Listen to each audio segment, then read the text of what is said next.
Qué profunda emoción recordar el ayer, cuando toda Venecia me hablaba de amor.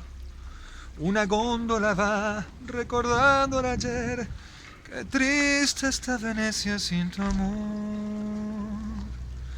Al filo por el mundo. Chao, de la Argentina, Buenos Aires. La góndola. Hoy me explicaron, le contamos a la gente, este símbolo de la góndola, no sé si se ve ahí, espera, que son de las locaciones, digamos. Este sería el canal grande de este lado y estos son como las jurisdicciones. Bueno, después te explico, maestro, pero se entiende, ¿no? Y también, chao. Y me enteré, bueno, lo había percatado, pero me parecía raro, que están torcidas. Para que me voy a matar acá en la conferencia. Hubo un patinaje. Mandé edición al 2020, casi me mató. Se me mojan los zapatos, son los únicos que tengo. Bueno, a ver si les puedo mostrar, o si se dan cuenta que están torcidos hacia la izquierda, un poquito, porque reparten el peso para que después el gomo, el gondolieri, que pesa entre 80 y 100 kilos más o menos el promedio, se pare de este lado y vaya remando. Viste que no está de un lado y del otro. Por eso están así torcidos.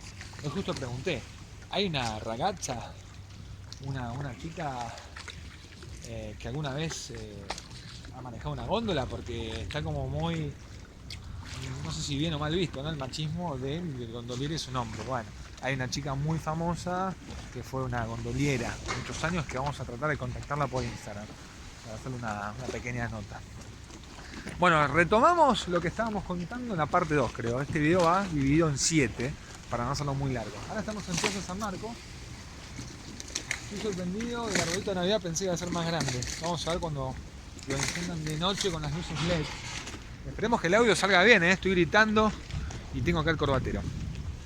Bueno, llegamos a Madrid, Iberia, completamos un formulario de declaración jurada, pero no me pidieron el COVID negativo, que aparte yo me lo hice en el diagnóstico Maipú, en Argentina, un día antes de viajar, gasté mis buenos pesos, nadie me lo pidió, pero bueno, me quedé tranquilo que no tengo el virus. En Madrid, como te digo, hicimos escala, pasamos por un control de pasaporte y nada más, y tomamos el vuelo a Venecia. Bienvenidos, Plaza San Marco.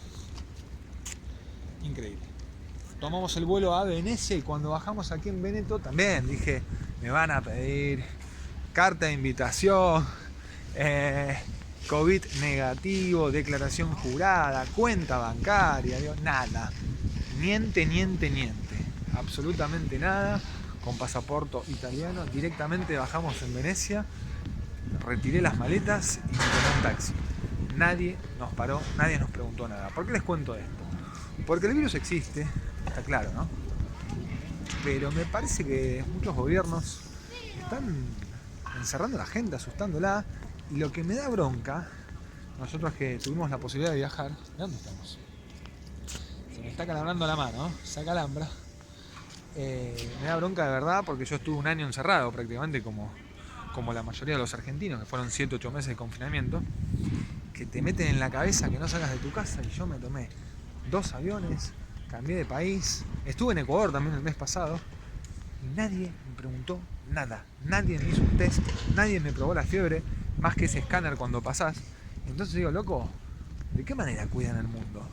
¿De qué manera? Yo soy una persona responsable, pero pude haber transportado el virus en todos los países donde estuve. Es mi humilde reflexión. Este programa del filo por el mundo.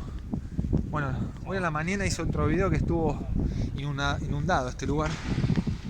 ¡Chao! Where are you from? Italia? Ah, ok. Menos onda que pelo lacio, este muñeco. Claro, estamos tratando de interactuar un poco porque no hay nadie. Andiamo per di qua.